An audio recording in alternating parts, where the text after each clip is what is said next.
নমস্কার বন্ধুরা, টগরির ক্রিয়েশনে আরও একটি নতুন ভিডিও নিয়ে চলে এসেছি। স্কিপ না করে পুরো ভিডিওটি দেখবেন, আশা করি ভালো লাগবে। আজকের ভিডিওটা একদম আলাদা। তো দেখুন সকাল সকাল আমার হাতের অবস্থা। এই হাতের অবস্থার জন্য আজকে কর্তামশাইকেও ছুটি করতে হয়েছে। কত কাজ ছিল সব নষ্ট হয়ে গেল। ফুল তুলতে গিয়ে হাতের মধ্যে বলতা কামড়ে দিয়েছি, তাও একটা না, তিনটে। এই হাত নিয়ে আর কোনো কাজ করতে পারছি না, এতটাই ফুলে গেছে। কর্তামশাইকে বললাম আজকে একটুখানি পদ্ম গাছের জায়গাটাকে পাল্টে দিতে। তো দেখুন উনি সকাল সকাল তাই করতে বসে গেছে।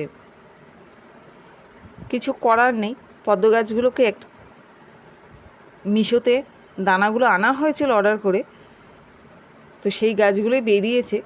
একটু জায়গা না দিলে বড় ওরা বাড়তে পারছে না ঠিক মতো। তো দেখুন উনি তো গজ গজ গজ গজ করছে যে হ্যাঁ, হাতটাকে সকাল সকাল এরমভাবে ফুল তুলতে কে ফুল তোলে। এবার কিছু করার নেই, বৃষ্টি পড়ছিল, তার মধ্যে কোথা থেকে হঠাৎ করে এসে তিনটে বলতা আমার হাতের মধ্যে কামড়ে দিল। আর হাতে এরকম তিনটে বলতা কামড়েছে মানে বুঝতেই পারছেন। কিছু করার নেই, এই জন্য কর্তামশাইও আর ছুটি করে এই সমস্ত কাজগুলো করছেন। আরও অনেক কাজ ছিল, তো সেগুলো তুলতে পারিনি। তো দেখুন কত সুন্দর পদ্ম গাছগুলো আমার হয়েছে, কড়িও বেরিয়ে এসেছে। জানি না এবার ফুলটা কবে ফুটবে, তো ফুল ফুটলে আপনাদের অবশ্যই শেয়ার করব, আপনাদের সাথে দেখাবো আপনাদেরকেও।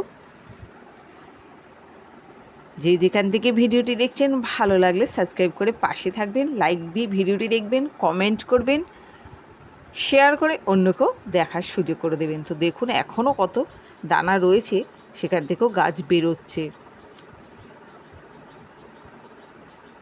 আমার কর্তামশাইয়ের ভীষণ এই গাছের শখ। আমার বাড়িতে এমন কোনো গাছ নেই যে বাড়িতে নেই, সত্যিই তাই, চারিদিকে শুধু গাছ। উনি এত গাছ ভালোবাসেন, নানা রকমের ফুল, যেটা ওনার পছন্দ হয় যেই গাছটা সেটা নিয়েই বাড়িতে এসে হাজির করে দেয়। উনি ফেসবুকেই এই পদ্ম গাছ দেখেছিলেন, সেই দেখে ওনার খুব ইচ্ছে হলো, তো যেই ইচ্ছে সেই কাজ। তো দানাগুলো দেওয়ার ঠিক 2 সপ্তাহ পরে এরকম গাছগুলো বেরিয়েছে। তো চলুন একটু কেনাকাটা আজকে কী করেছি দেখাই। দাদার মেয়ের জন্মদিন উপলক্ষে 2টো টেডি কিনে নিয়ে এসেছি, তারও কিছু মুহূর্ত আপনাদের সাথে ভাগ করে নেব।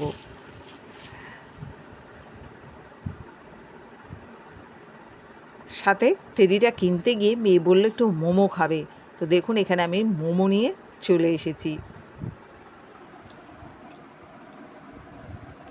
যেহেতু এখন শ্রাবণ মাস, বাড়িতে মাছ মাংস কিছু রান্না করা যাবে না, তাই এগুলো কিনে আনা হয়েছে। আমরা বড়রা অনেক কিছু মানতে পারি, কিন্তু ছোট মানুষ ওরা কি আর পারে। সাথে আমি আবার একটু চা নিয়ে নিয়েছি, একটু চা খাচ্ছি। কর্তামশাই মোমোগুলোকে প্লেটে সাজিয়ে দিচ্ছে মেয়েকে খাবে বলে। এবার চলুন সোজা দাদার বাড়ি চলে যাই।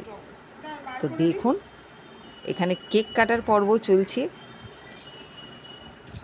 কত সুন্দর কেকটা আনা হয়েছে। আর দাদার 2 মেয়ে, এই একজন আর ওই একজন, দুজনেই জমজ।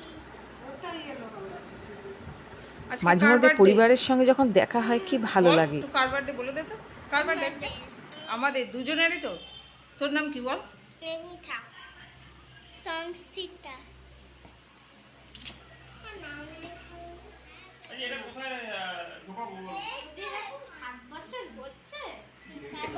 এরই মধ্যে এন্ট্রি নিয়ে নিচ্ছে মেজো জ্যাঠা আর মেজো জেঠিমা। ওই যে দেখুন আমাদের মামুনি চলে এসেছে। এই ছোট ছোট মুহূর্তগুলোই ভীষণ ভালো লাগে। ভেবেছিলাম আমার দিদিরা সবাই যাবে, তো সবারই যাওয়ার কথা ছিল, কিন্তু কেউ উপস্থিত ছিল না সেই সময়, আর কেউ আসতেও পারেনি। সবারই পরীক্ষা চলছে এখন। যেহেতু আমার মেয়েরা বড় হয়ে গেছে, আমি এন্ট্রি নিয়ে নিয়েছি।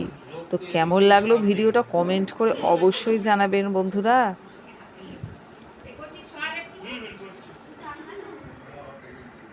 Happy birthday to you. জলেনি।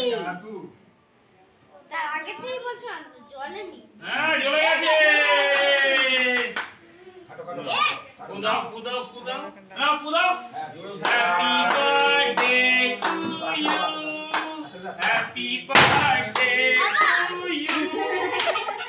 Happy birthday, छोटी कुटी.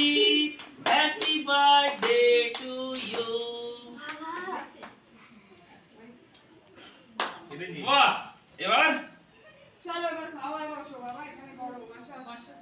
দাঁড়াও, তুমি আগে একটা একে খাইয়ে দাও দুজনকে। দাঁড়াও, ওকে দাও, ছোট ওকে খাইয়ে দাদাকে। আবার এখান থেকে নাও, ঠিক পড়ে যায়, ঠিক আছে, ঠিক অসুবিধা নেই। এই যে ভাইকে দাও, দাদাকে দাও, দাদাকে দাও, ওদিকে গিয়ে বল না। পরিবারের সঙ্গে থাকলে সত্যি খুব ভালো লাগে। আর সেই দেখুন, এদের দেখে নিজেদের ছোটবেলার কথা মনে পড়ে গেল। ধন্যবাদ, ভালো লাগলে সাবস্ক্রাইব করবেন।